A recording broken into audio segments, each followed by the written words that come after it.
रजनीगंधा प्रेजेंट्स बिहार किसका, powered by नोवा शुद्ध देसी घी। यूं ही नहीं ताज ताज बन जाता है, शिल्पकारों का हुनर और चुनिंदा संगमरमर ताज को नायाब बनाते हैं। कुछ ऐसे ही चुनिंदा जगहों से बस खास ही चुनकर लाता हूँ। कतरे कतरे को मैं हीरे सा परखता हूँ। यूं ही नहीं मैं रजनीगंधा बन जाता हूँ।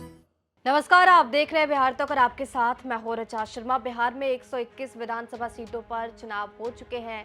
जो वहां पर प्रत्याशी थे उनकी किस्मत ईवीएम में कैद हो चुकी है और अब सेकंड फेज में यानी कि दूसरे चरण में मतदान होने हैं 122 सीटों पर। अच्छा, इन सीटों में सबसे निर्णायक भूमिका में कौन होंगे, ये सवाल जाहिर सी बात है सबके मन में है।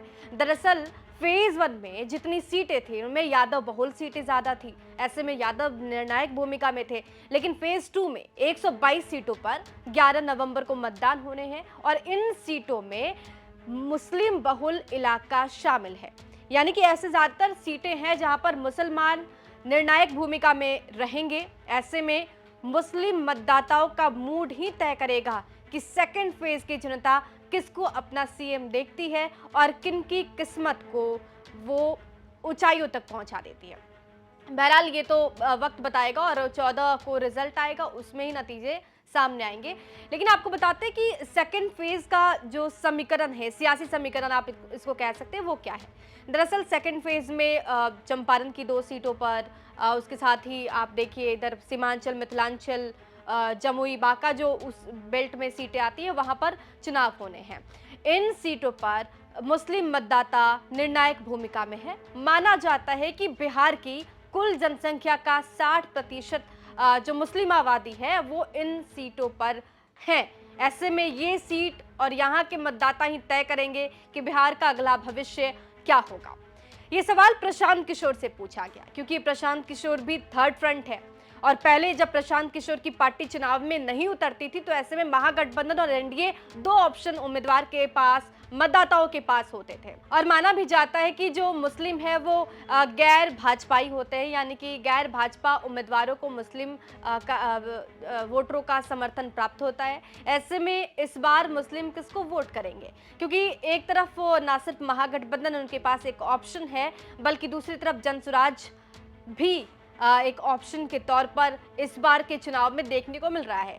प्रशांत किशोर से जब यह सवाल पूछा गया कि आखिर मुस्लिम वोटर्स का क्या होगा, डेंट किसे करेंगे, क्या कुछ कहा, सुनिए। अगर बिहार की डेमोग्राफी और उसका स्प्रेड देखेंगे तो जो तराई के नॉर्दर्न डिस्ट्रिक्ट हैं, चंपारण से लेकर दोनों चंपारण, सीतामढ़ी, मधुबनी, सुपौल जहां हम लोग बैठे हुए हैं, और इससे लगता हुआ सीमांचल नीचे उतर जाइए कटिहार, पूर्णिया तक, ये जिले हैं जहां पर बिहार के बहुतायत मुस्लिम रहते हैं।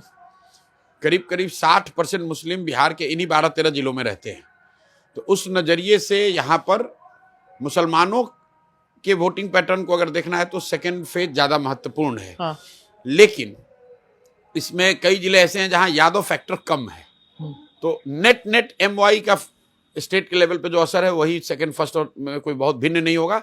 पहले चरण में यादवों की जनसंख्या वाले एरिया में ज्यादा पोल हुआ है, ज्यादा वोटिंग हुई है, और दूसरे चरण में जो मुस्लिम डोमिनेटेड एरिया है वहां पर पोलिंग ज्यादा। करोड़ मुसलमान, उसमें 2/3 पासबंदा हैं, उनकी महिलाएं, उनको जाकर आपने बात तो कर लिया, गेज कर लिया, आपको पता चल गया कि वो कैसे वोट करेंगे। किस विद्वान को मालूम है वही बता सकता है।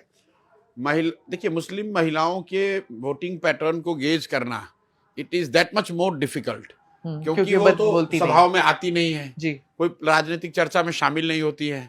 अगर आप साइंटिफिक पोल करते हैं हम लोग, आपके कैंडिडेट्स उसमें भी मैं आपको बता रहा हूं कि वो मुस्लिम महिलाओं से बात करना करीब करीब असंभव है। आपके कैंडिडेट्स गए थे टू कैंपेन मुस्लिम महिलाओं? नहीं, कैंपेन करने तो लोग जाते ही हैं, लेकिन मैं ये कह रहा हूँ कि वो क्या चाहती हैं, अब क्या चाहती हैं, सेम थिंग जो बाकी समुदाय के लोग चाहते हैं। मुस्लिम महिलाओं से जो थोड़ी बहुत बात हम लोग की होती रहती है, उसमें आप वही देखेंगे। कहने के लिए तो सब यही कहते हैं हम विकास चाहते हैं, अपने बच्चों के लिए पढ़ाई चाहते हैं, रोजगार चाहते हैं, लेकिन उनके लिए एक बड़ा फैक्टर मुसलमानों के लिए ये है कि भाई भाजपा को कौन हरा रहा है। उस नजरिए से जो नजदीक जो उनको दिखेगा, अभी भी वही है। नहीं, मैं उस पर आ रहा हूँ। उनको जो दिखता है कि ये भाजपा को हरा रहे हैं, उधर उनका टिल्ट हो सकता है। लेकिन इस बार वो एकदम सीधा नहीं है, क्योंकि पिछली बार वो सीधा था कि भाई अगर भाजपा को हराना है तो महागठबंधन को दे दो। अब कई जगह जहां त्रिकोणीय लड़ाई चल रही है तो उनको भी ये गेज करना है कि भाई कौन मजबूत है, कौन तो आपको जीत रहा है। मुसलमान वोट मिल सकता है। तो अगर मुस्लिम वोटर्स का मिजाज बदलता है और वो प्रशांत किशोर की पार्टी की तरफ ध्यान देते हैं, जनसुराज के उम्मीदवार को वोट देते हैं, तो एक बड़ा डेंट देखने को मिलेगा। महागठबंधन जिसका वोट बैंक मुस्लिम माना जाता है, क्योंकि यादव और मुसलमानों की बात ज़्यादातर आरजेडी करती है, और कांग्रेस का जो वोटर है, कोर वोटर है, वो मुसलमान ही रहा है। ऐसे में अगर वहां से ये वोट बैंक छिटकती है और प्रशांत किशोर यानी जनसुराज के पाले में जाती है, तो नुकसान एनडीए का तो होगा ही, तेजस्वी यादव का भी होगा।